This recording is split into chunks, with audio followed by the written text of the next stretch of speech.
தயானி studio உறவுகளுக்கு வணக்கம். 23/7/2026 வியாழக்கிழமை. இன்றும் இலங்கை மற்றும் சர்வதேச முக்கிய செய்திகளுடன் உங்களை சந்திப்பதில் மகிழ்ச்சி. முதலில் தலைப்பு செய்திகள். ஹோமாகம கட்டுவானுவில் 5 பேர் உயிரிழந்த தீ விபத்து. தொழிற்சாலை சுற்றுச்சூழல் அனுமதியின்றி இயங்கியதாக தகவல். தெவுந்தர துப்பாக்கி சூடு, பாதாள உலக தொடர்புகள் குறித்து போலீசார் தீவிர விசாரணை. ஹென்லி கடவுச்சீட்டு தரவரிசையில் இலங்கை 94வது இடத்துக்கு முன்னேற்றம். கள்ள ஆவணங்கள் மூலம் 715 மில்லியன் அமெரிக்க டாலர் வெளிநாடுகளுக்கு கடத்தப்பட்டதாக COPF இல் அதிர்ச்சி தகவல். 2026 முதல் 6 மாதங்களில் இலங்கையின் ஏற்றுமதி வருவாய் 9 பில்லியன் அமெரிக்க டாலரை தாண்டியது. வாகன இறக்குமதிக்கான கடன் வரம்புகள் தொடர்ந்தும் அமலில் இருக்கும் என மத்திய வங்கி அறிவிப்பு. நீதியமைச்சருக்கு எதிராக நம்பிக்கையில்லா பிரேரணை, நாடாளுமன்றத்தில் முக்கிய விவாதம். WHO தென்னிலங்கை ஆசிய பிராந்திய கூட்டத்திற்கு இலங்கை சுகாதார பிரதி அமைச்சர் தலைமை. சர்வதேச தலைப்பு செய்திகள். சவுதி அரேபியாவுடனான அணுசக்தி ஒப்பந்தத்திற்கு அமெரிக்க அதிபர் டொனால்ட் ட்ரம்ப் ஒப்புதல். ஈரானிய இராணுவ இலக்குகள் மீது அமெரிக்காவின் புதிய வான்வழி தாக்குதல். மத்திய கிழக்கில் பதற்றம் தீவிரம். உக்ரைன் புதிய இராணுவ தளபதி தாக்குதல்களை தீவிரப்படுத்துவதாக உறுதி. ரஷ்யாவின் கிடங்குகள் மீது ட்ரோன் தாக்குதல். 15 வயதுக்குட்பட்டவர்களுக்கு சமூக பயன்பாட்டில் பிரான்ஸ் புதிய கட்டுப்பாடு. இனி விரிவான செய்திகளை பார்க்கலாம். ஹோமாகம கட்டுவான பகுதியில் அமைந்திருந்த தொழிற்சாலையில் ஏற்பட்ட பாரிய தீ விபத்தில் 5 தொழிலாளர்கள் பரிதாபமாக உயிரிழந்தனர். இந்த சம்பவம் நாடு முழுவதும் அதிர்ச்சியை ஏற்படுத்தியிருந்தது. தீ விபத்துக்கு பின்னர் மேற்கொள்ளப்பட்ட ஆரம்ப கட்ட விசாரணைகளில் அந்த தொழிற்சாலை மத்திய சுற்றாடல் அதிகார சபை வழங்க வேண்டிய சுற்றுச்சூழல் பாதுகாப்பு அனுமதி பத்திரம் இல்லாமல் இயங்கி வந்ததென்பது உறுதிப்படுத்தப்பட்டுள்ளது. இதனை மத்திய சுற்றாடல் அதிகார சபை அதிகாரிகள் நியூஸ் ஃபர்ஸ்ட் தமிழுக்கு உறுதிப்படுத்தியுள்ளனர்.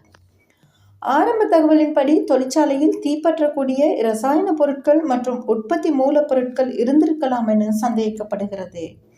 தீ எவ்வாறு ஏற்பட்டது என்பது குறித்து அரசு பகுப்பாய்வாளர்கள், தீயணைப்பு பிரிவு மற்றும் போலீசார் இணைந்து விசாரணை நடத்தி வருகின்றனர். இந்த சம்பவத்தை தொடர்ந்து சுற்றுச்சூழல் அனுமதியின்றி இயங்கும் தொழிற்சாலைகள் தொடர்பில் நாடு முழுவதும் விசேட சோதனைகள் மேற்கொள்ளப்படலாம் என அதிகாரிகள் தெரிவித்துள்ளனர். உயிரிழந்தோரின் குடும்பங்களுக்கு அரசாங்கம் தனது ஆழ்ந்த அனுதாபங்களை தெரிவித்துக் கொள்கிறது.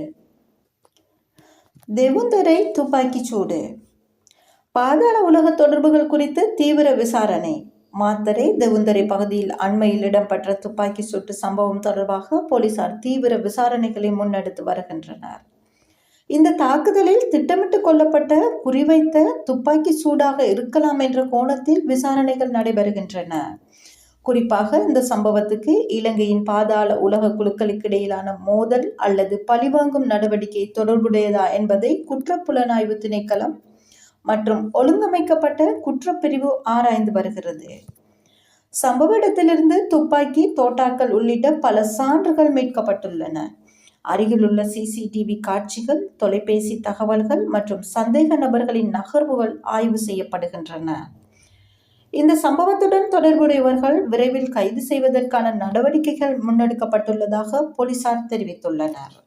ஹென்லி கடவுச்சீட்டு தரவரிசை, இலங்கை 94வது இடத்துக்கு முன்னேற்றம்.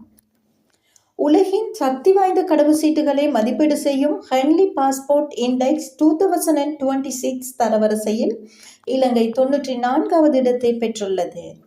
இந்த முன்னேற்றம் இலங்கை கடவுச்சீட்டை வைத்திருப்போருக்கு விசா இல்லாமல் அல்லது வருகையின் போது விசா பெற்று பயணிக்கக்கூடிய நாடுகளின் எண்ணிக்கையில் ஏற்பட்ட முன்னேற்றத்தை பிரதிபலிக்கிறது. இன்னும் பல முன்னேறிய நாடுகளுடன் ஒப்பிடும் போது இலங்கையின் தரவரிசை குறைவாக இருந்தாலும் கடந்த ஆண்டுகளுடன் ஒப்பிடுகையில் இது ஒரு நேர்மறையான முன்னேற்றமாக கருதப்படுகிறது. இந்த தரவரிசை ஒவ்வொரு நாட்டின் குடிமக்கள் எத்தனை நாடுகளுக்கு முன்கூட்டிய விசா இல்லாமல் அல்லது விசா ஆன் அரைவல் மூலம் பயணிக்க முடியும் என்பதன் அடிப்படையில் வெளியிடுகிறது. சர்வதேச உறவுகள், பொருளாதார முன்னேற்றம் மற்றும் பயண வசதிகள் மேம்படும் பட்சத்தில் எதிர்காலத்தில் இலங்கையின் கடவுச்சீட்டு தரவரிசை மேலும் உயரக்கூடும் என்று நிபுணர்கள் தெரிவிக்கின்றனர். கள்ள ஆவணங்கள் மூலம் 715 மில்லியன் அமெரிக்க டாலர் வெளிநாடுகளுக்கு கடத்தல், போலீசார் அதிர்ச்சி தகவல். இலங்கையில் கள்ள ஆவணங்களை பயன்படுத்தி போலி நிறுவனங்களை உருவாக்கி சுமார் 715 மில்லியன் அமெரிக்க டாலர், இலங்கை ரூபாய் மதிப்பில் சுமார் 240 பில்லியன் வெளிநாடுகளுக்கு சட்டவிரோதமாக அனுப்பப்பட்டுள்ளதாக போலீசார் தெரிவித்துள்ளனர். விசாரணைகளின்படி சில நிறுவனங்கள் காகிதத்தில் மட்டும் பதிவு செய்யப்பட்டு உண்மையான வர்த்தக நடவடிக்கைகள் எதுவுமில்லாமல் போலியான இறக்குமதி மற்றும் ஏற்றுமதி ஆவணங்கள் மூலம் பெருமளவில் பணம் வெளிநாடுகளுக்கு மாற்றப்பட்டுள்ளதாக சந்தேகிக்கப்படுகிறது. இந்த நிதி பரிமாற்றங்கள் வெளிநாட்டு நாணய சட்டங்கள் மற்றும் வரி விதிமுறைகளை மீறியிருக்கலாம் என்றும் இதற்கு உதவியாக கூறப்படும் நிறுவனங்கள், கணக்காளர்கள் மற்றும் தொடர்புடைய அதிகாரிகள் குறித்து விசாரணை நடைபெற்று வருகிறது. இந்த மோசடியில் தொடர்புடையவர்களுக்கு எதிராக சட்ட நடவடிக்கை எடுக்கப்படும் என்றும் நாட்டின் பொருளாதாரத்திற்கு ஏற்ப இழப்பை மதிப்பிடும் பணியும் நடைபெற்று வருகிறது. 2026 முதல் 6 மாதங்களில் இலங்கையின் ஏற்றுமதி வருவாய் 9 பில்லியன் அமெரிக்க டாலரை கடந்தது. 2026ஆம் ஆண்டின் முதல் 6 மாதங்களில் இலங்கையின் மொத்த ஏற்றுமதி வருவாய் 9 பில்லியன் அமெரிக்க டாலர்களை தாண்டி கடந்த ஆண்டின் இதே காலத்துடன் ஒப்பிடுகையில் 8% வளர்ச்சியை பதிவு செய்துள்ளது. ஆடை தொழில், தேயிலை, ரப்பர் சார்ந்த பொருட்கள், தகவல் தொழில்நுட்ப சேவைகள் மற்றும் வேளாண் ஏற்றுமதிகள் இந்த வளர்ச்சிக்கு முக்கிய பங்கை வழங்கியுள்ளன. உலக சந்தைகளில் இலங்கை பொருட்கள் தேவை அதிகரித்தும் புதிய ஏற்றுமதி சந்தை உருவானதும் இந்த முன்னேற்றத்துக்கு காரணமாக கூறப்படுகிறது. அரசாங்கம் இந்த ஆண்டு இறுதிக்குள் ஏற்றுமதி வருவாயை மேலும் உயர்த்தும் இலக்குடன் பல்வேறு திட்டங்களை நடைமுறைப்படுத்தி வருகிறது. வாகன இறக்குமதிக்கான கடன் வரம்புகள் தொடரும், மத்திய வங்கி ஆளுநர். வாகனங்களை வாங்க வங்கிகள் வழங்கும் கடன்களுக்கான லோன் டு வேல்யூ வரம்புகள் தற்போதைக்கு தொடரும் என்று இலங்கை மத்திய வங்கி ஆளுநர் நந்தலால் வீரசிங்க தெரிவித்துள்ளார். பொருளாதார நிலைத்தன்மை மற்றும் வங்கி அமைப்பின் பாதுகாப்பை கருத்தில் கொண்டு இந்த கட்டுப்பாடுகள் நீடிக்கப்படுவதாக அவர் கூறினார். வாகன இறக்குமதி மீண்டும் அனுமதிக்கப்பட்டுள்ள நிலையில் திடீரென அதிக அளவில் கடன் வழங்கப்பட்டால் வெளிநாட்டு நாணய இருப்பு மற்றும் நிதி அமைப்பில் அழுத்தம் ஏற்படக்கூடும் என்பதால் இந்த நடவடிக்கை தொடரப்படுவதாக விளக்கப்பட்டுள்ளது. பொருளாதார நிலைமை மேலும் வலுப்பெறும் போது இந்த கொள்கை மீளாய்வு செய்யப்படும் என்றும் அவர் குறிப்பிட்டுள்ளார்.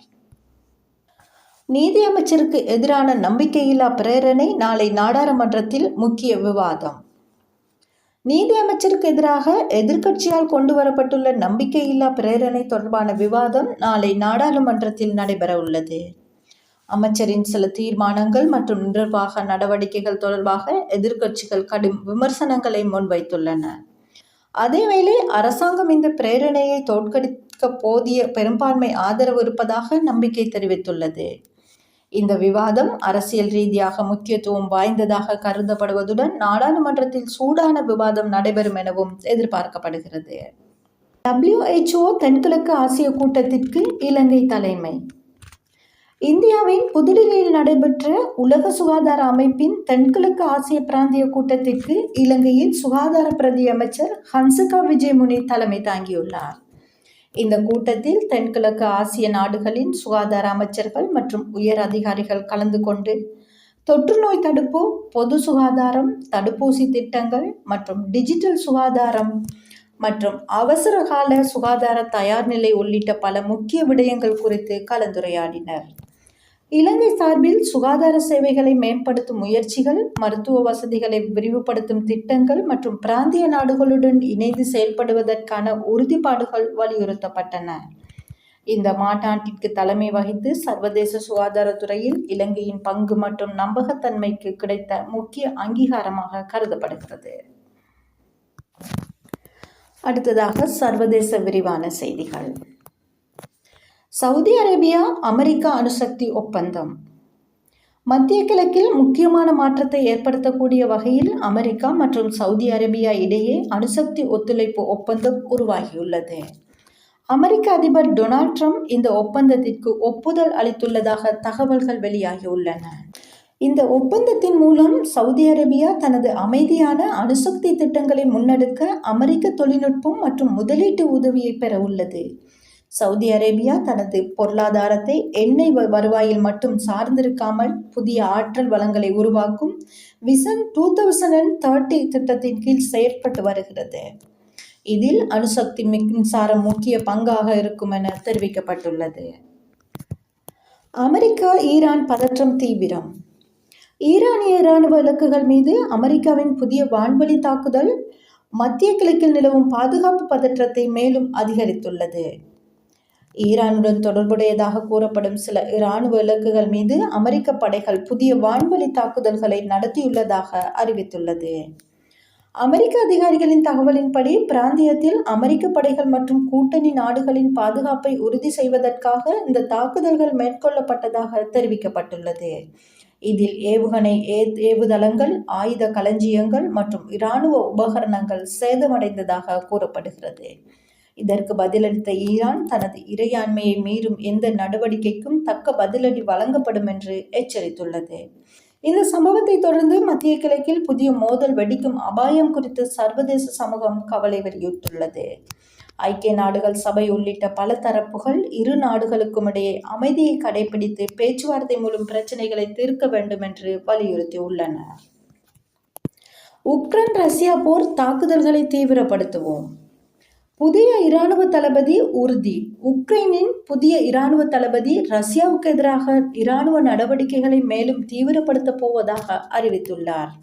அவரது கருத்துப்படி உக்ரைனின் எல்லை பாதுகாப்பை வலுப்படுத்துவதுடன் ரஷ்ய இராணுவத்தின் விநியோக மையங்கள் மற்றும் முக்கிய தளங்களை இலக்காக கொண்டு துல்லியமான தாக்குதல்கள் மேற்கொள்ளப்படும்.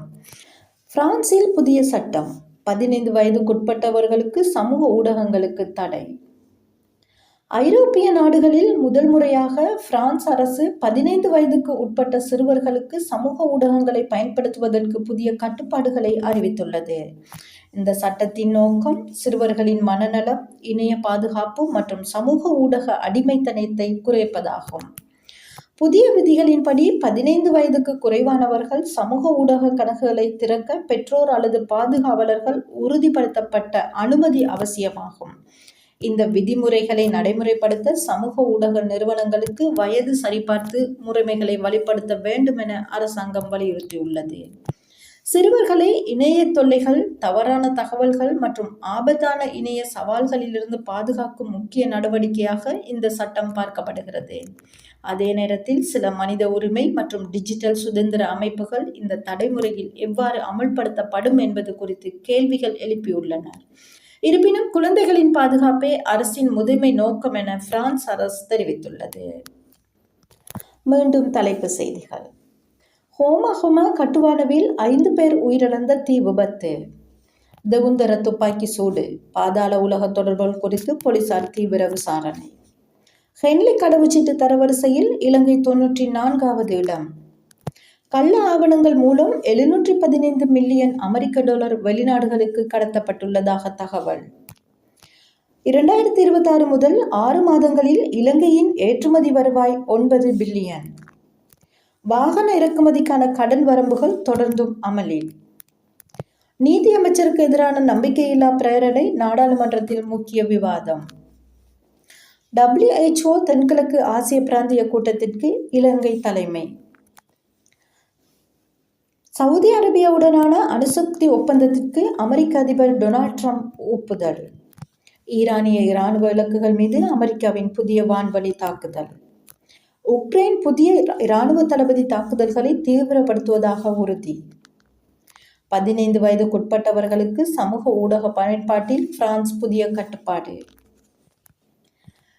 இத்துடன் இன்றைய முக்கிய செய்திகள் நிறைவு பெறுகின்றன. மீண்டும் மற்றொரு முக்கிய செய்தியில் சந்திப்போம்.